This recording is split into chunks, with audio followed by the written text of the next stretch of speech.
Greetings, y'all. Alright, today in this video we're going to be taking a peek primarily at two cushions we had acquired for a client. The client really was just looking for rectangular cushions as large and as inexpensive as we could find. And of course, you know, when we're looking for size and budget over other factors, I'm not expecting diamonds cut for light performance. So, but surprisingly, you know, I'm going to look for the best options we can, and one of these happens to be a pretty decent looking stone. Just for your own educational purposes, I am including in this video another modern cushion that does have very good optics for a cushion modified.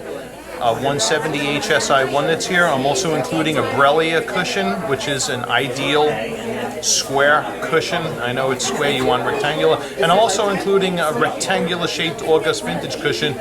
So these other three options that I'm throwing into this clip are also safely in your budget range. Also phenomenal quality stuff, and just to kind of broaden the horizon insofar as what you're going to look at. So on with the show. Alrighty. So here are the two candidates that we had acquired, which based on the stats online looked pretty promising. But in any case, this diamond here is a little over 180 and is an HVS2. This diamond does have good brightness going down and around the crown facets. All right. It does, you know, hey, listen, man, let's call a spade here. It does have that crushed ice look under the table. All right. This is the other diamond, which is a 190 HVS2. You can see it's spready. This one has a depth in the low 60s. But if you know, listen, if you said, hey, I'm looking for the largest, least expensive GIA XX cushion, you know, there you go. It doesn't get better than that. However, you know, you're getting that crushed ice appearance pretty much from edge to edge. All right. This diamond does have more brighter reflections and a nice contrast patterning happening throughout most of the crown of the stone. You just have that mixed appearance between under the table and what's going down the sides. Alright, ignore the background noise, very busy in the store today.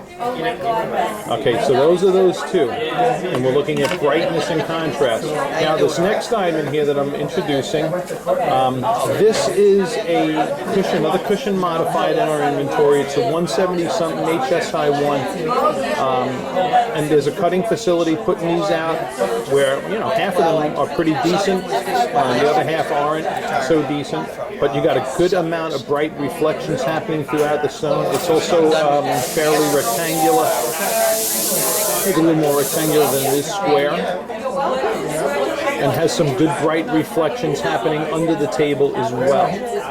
All right. So, as far as optics are concerned, you know, this one and this one, you know, I like this one because there's more bright reflections happening under the table. All right. It's just my personal taste.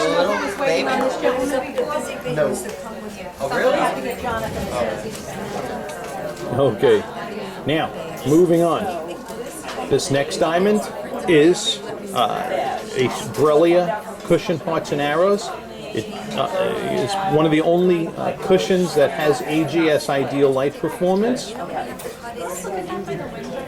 Okay, and here's how it fares next to this other cushion modified, and then the other two. So there's a visual difference. What you're seeing on the clip is no exaggeration. All right, and lastly, this is an August vintage. This is a rectangular August vintage cushion. By the way, this is a 160 IDVS2. It's also safely in your budget zone, and this is another Carat 55 and ESI1. August vintage cushion, rectangular, also in your budget range. So here is three of those side by side, and then just to, I'm going to take that one out for a second. There's the 180. So you got quite a variety of appearances going on here. Just realize if you go with a Borrelia, they only come in square shapes, not rectangular. August Vintages will come rectangular and square only. And then, of course, when you go to cushions, there's a whole plethora of different things you can get. Great demonstration, though, of the appearance differences between these various cushions. All right, now we're going to go into spotlighting and look at sparkle. All right, here we are in a dimmer spotlighting environment, looking at sparkle scintillation. And as it is with diamonds that have the crushed ice look, there's always going to be an emphasis on more tinier reflections. Okay, which is what you see in these two here. Okay, this is that 170 HSI1. So you can see some reflections that are a little bit bolder. Okay, a little bit stronger. Okay, this is the Borrelia, Hearts and Arrows. You could even see more,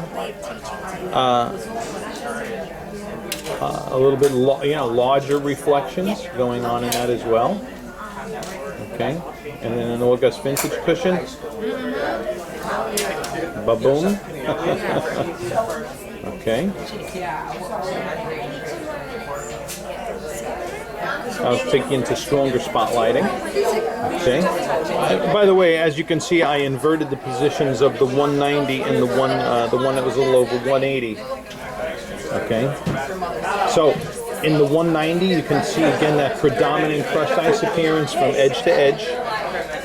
Okay.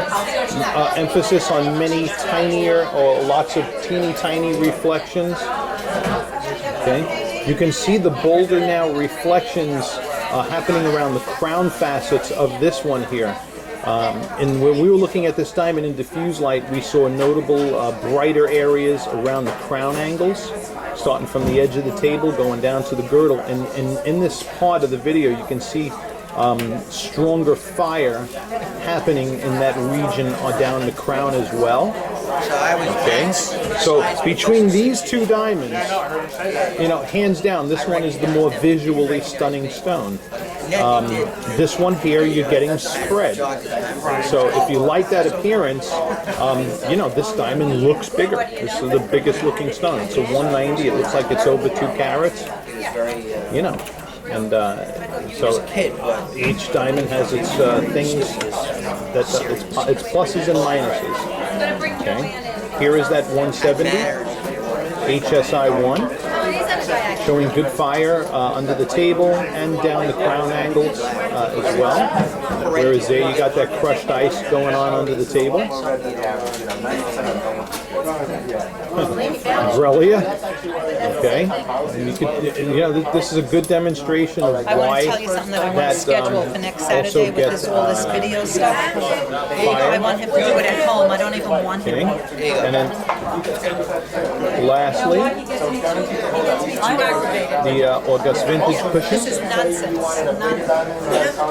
Where you're getting fire off the large, broad facets.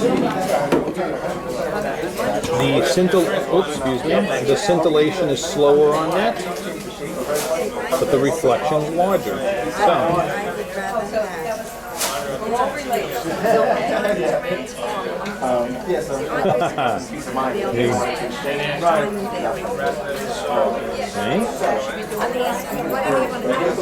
there's that comparison in the spotlighting. We're going to do one final look by the window, particularly at these two, and then I'll use this diamond, this 180 something HVS2, to compare to the others, since this is the one that I particularly liked between the two we pulled in, and I'll let you see them side by side along with the others. Alrighty, so in this first comparison, as we're here by the window, you can see that you got the two right there before your eyes. You can see the difference from the two. So the 180 on the left has more brightness and contrast patterning, a nicer brightness happening down those crown facets we see here in the natural daylight. And into the right of it is that 190. Okay. So here is that comparison in natural daylight. Now we're going to bring in another. All right, and here it is alongside of the 170 HSI1. Okay.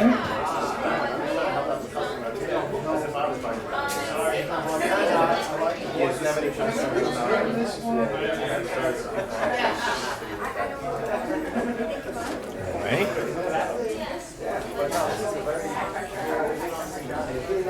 Yeah, there's a little head body shadow actioning happening in front of the HSI1. Okay, but predominantly we got a lot of bright reflections going on in that diamond, and is why I got it here. Because in the world of generic cushions, it is a pretty good looking diamond. All right, so here it is, that 170 next to that 180. Okay, now we're going to bring in the Borrelia. Okay. And here it is alongside of the Borrelia, Hearts and Arrows square. Okay. This is one of your starkest differences you're going to see between two modern faceted cushions. So this is, remember, the diamond, the Borrelia is a 160 IVVS2 here in the inventory. And then this is that 180 HVS2, 1.80 something, 81, 82, something like that, HVS2. Okay. So there that is. And then just as a wrap up, I'm going to tell you, even though this diamond is an eye color, it does not face up like an eye color. The diamond looks freaking white. All right. So that's a nice looking stone too. All things for you to consider. Last but not least, let's get throw the August vintage in there, and we'll wrap this up.